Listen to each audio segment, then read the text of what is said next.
আসসালামু আলাইকুম, সবাই কেমন আছেন? আমি তো আলহামদুলিল্লাহ ভালো আছি। তো অবশেষে বাবুর্চিদের মতো বিরিয়ানি রান্না করেই ফেললাম বাইরে শিকের চুলায় বসিয়ে লাকড়ি দিয়ে। তো বিরিয়ানি রান্না করার জন্য প্রথমে আমি এখানে বিশাল বড় একটা হাঁড়ি বসায় দিছি। তো এখন দিয়ে দিচ্ছি পর্যাপ্ত পরিমাণে তেল, আর এখানে দিয়ে দিলাম পেঁয়াজ কুচি। পেঁয়াজটা আগে আমি বেরেস্তা করে নিব, তো নেড়ে চেড়ে বেরেস্তা করে নিচ্ছি। এখানে আমাদের শিকের চুলাটা অনেক বড়, এই কারণে বিশাল বড় হাঁড়ি দেওয়া লাগছে।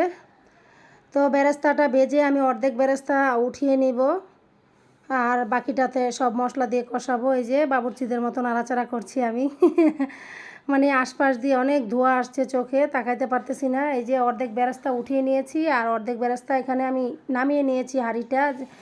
যেহেতু লাকড়ির আগুন অনেক দাউ দাউ করে জ্বলে, পুড়ে যাবে, এই কারণে আমি এটা নিচে নামিয়ে এখানে আমি দিয়ে দিচ্ছি আদা রসুন বাটা, তারপরে দিয়ে দিচ্ছি জিরা বাটা, দিচ্ছি স্বাদ মতো লবণ। হ্যাঁ, তারপরে এখানে দিয়ে দিচ্ছি টক দই। এরপরে এখানে আমি দিয়ে দিব টমেটো। আমি 2টা টমেটো কেটে রেখেছিলাম। তারপরে দিয়ে দিলাম কাঁচামরিচ, 7-8টা কাঁচামরিচ কেটে রেখেছিলাম। এখন দিয়ে দিচ্ছি প্যাকেটের বিরিয়ানির মশলাটা, মানে বেশ অর্ধেক মশলা দিয়ে দিব, আর বাকি একটু মশলা রাখবো চালের জন্য। এখন দিয়ে দিচ্ছি আমি মরিচের গুঁড়া, ঝালের জন্য আর কি। তো এগুলি দিয়ে আমি চুলায় বসিয়ে ভালো করে নেড়ে চেড়ে একদম সুন্দর মতো মশলাটা কষিয়ে নিব।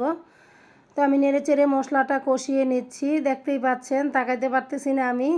মশলাটা কিন্তু মোটামুটি কষানো হয়ে গেছে। এখন আমি এখানে যে চিকেনটা কেটে রেখেছিলাম সেই চিকেনটা দিয়ে দিব। এখানে আমি 3.5 কেজি চিকেন কেটে ধুয়ে বেছে রেখেছি। তো চিকেনটা দিয়ে ভালো করে নেড়ে চেড়ে এখন আমি এটা ঢাকনা দিয়ে ডেকে একদম ভালো করে কষাবো। এখানে আর এক্সট্রা কোনো পানি দিতে হবে না, চিকেন থেকে যে পানি আসবে সেটা থেকেই হয়ে যাবে। তো আমি ঢাকনা দিয়ে ডেকে কিছুক্ষণ অপেক্ষা করতেছিলাম। এখন ঢাকনাটা খুলে নিয়ে আবারও একটু নেড়ে চেড়ে দিচ্ছি। তো শেষ পর্যায়ে আমার চিকেনটা কষানো একদম হয়ে গেছে, তেলটা উপরে উঠে আসছে। এখন আমি চিকেনটা নামিয়ে নিব। তো এখন আমি চুলা আবারও হাঁড়িটা বসিয়ে একটু তেল দিলাম, তেল দিয়ে এখন আমি চালটা ভেজে নিব।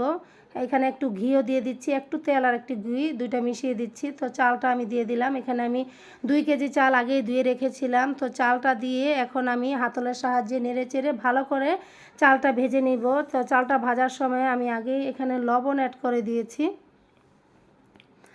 তো আমি ভালো করে ততক্ষণ পর্যন্ত ভাজবো যতক্ষণ না পর্যন্ত একটা চালের গায়ে আরেকটা চালের লেগে না আসে। তো এই দেখতে পাচ্ছেন আমি একদম নিচে নামিয়ে নেড়ে চেড়ে দিচ্ছি। চালটা যখন ভাজা হয়ে গেছে তখন এখানে আমি দিয়ে দিলাম গরম পানি। এখানে আমি যতটুকু চাল নিয়েছি তার ডাবল পানি নিয়েছিলাম, কিন্তু বিরিয়ানিতে হালকা একটু পানি কম দিতে হয়, যেহেতু মশলাতে মাংসতে একটু পানি থাকে। তো আমি পানিটা হাফ কম দিয়েছিলাম।